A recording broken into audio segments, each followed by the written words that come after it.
Hey guys, Danny here. Today we're going to be looking at one of my favorite and pretty much my first fancy knife, the Spyderco Paramilitary, or Para 3. It's not paramilitary, it's just Para 3.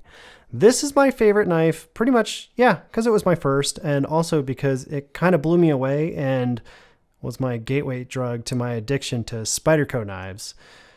Let me tell you about what I mean. So yeah, here you go. It's just a little pocket folder, fits in the hands nicely. I've got pretty decent hands. It's not a tiny knife, but it's a well-shaped and it's very utilitarian.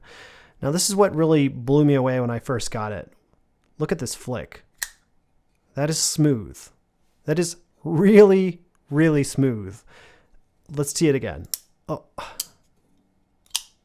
yeah, find that in a lot of other knives. You won't. The action on this thing is incredibly smooth.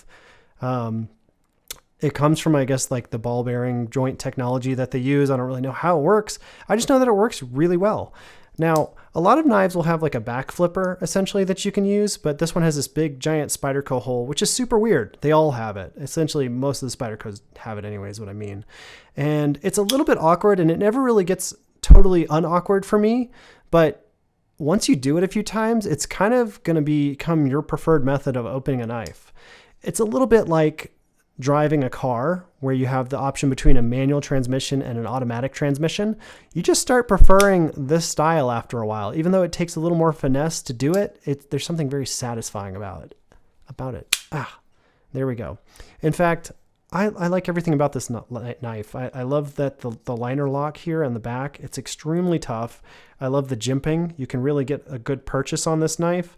I love the very pointy drop blade knife that they have on here. You could stab a lot of things with it if you needed to. I only use it for cutting boxes, to be honest, but this thing is fantastic. The S30V steel is kind of your run-of-the-mill high-quality steel. It's nothing super special, but it's definitely better than a lot of steels you'll see coming out of a lot of manufacturers.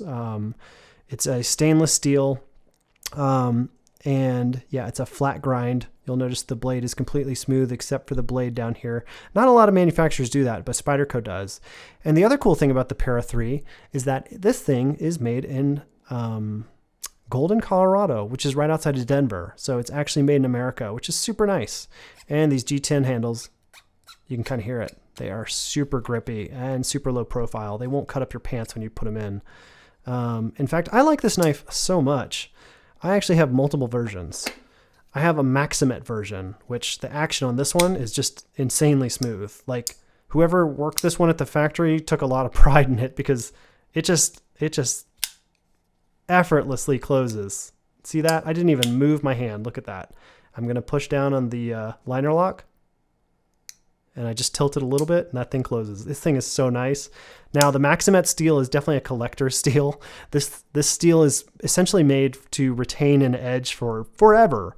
And sharpening would be a total pain in the butt. I've never had to do it, but you don't want to put this thing near water and you want to keep it really oiled because it's not a stainless steel. It's just a super hard edge steel meant for retaining an incredibly sharp edge, which it's scary sharp, how sharp this bad boy is.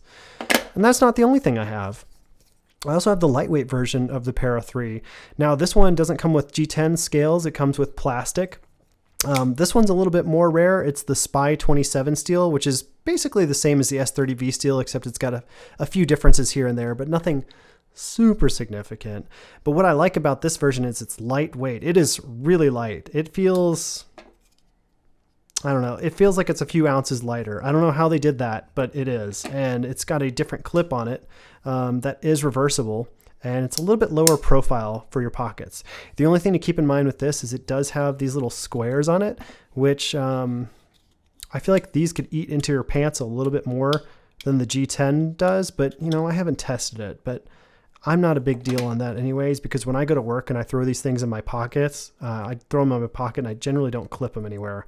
And that's just my style. But yeah, there's another version. I also have a super rare version just for grins here. This is the S45VN. It's a G10 and it's got these super weird textured handle onto it. I love it. I had to wait an entire month refreshing the Spyderco page to get this though. So that's one thing about Spydercos is when you see that they're in stock and you don't have one, you might want to just grab them because there are people that will buy them just to scalp them on like eBay. So just keep that in mind. especially this kind. So you probably won't see this in the store, but just for collector's sake, I'm showing it off. Keep in mind though, Spyderco does have a bigger option for you.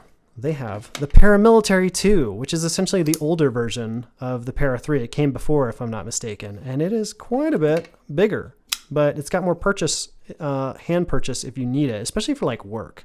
So just look at the size difference there. It is pretty significant, but yeah, I don't know. I prefer the Para 3. I just think it's a little bit more balanced of a knife. The Paramilitary 2 is amazing. It's incredible, but you're not really getting that much more blade. And I don't necessarily need a giant knife like this. I think this would be better if you had giant hands, if you were just a large-handed person. Otherwise, the Para 3 might make more sense. You'll notice a lot of these have different colors on the scales. A lot of times what Spyderco will do is if they're using a special steel, they'll change the scale color. For this one, in this case, it's CPM S110V, which is a more water-resistant-ish kind of steel, and then also retains a really good edge, but it's a little more brittle.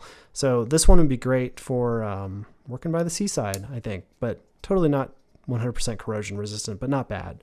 But yeah, so if you're looking for one of these guys, I highly recommend just maybe getting the normal one, the S30V steel, and then you're probably going to get addicted to Spyderco knives. So that's how I got addicted to them. I love this knife. This is the knife I would take anywhere with me. So thanks for watching. I'll see you later.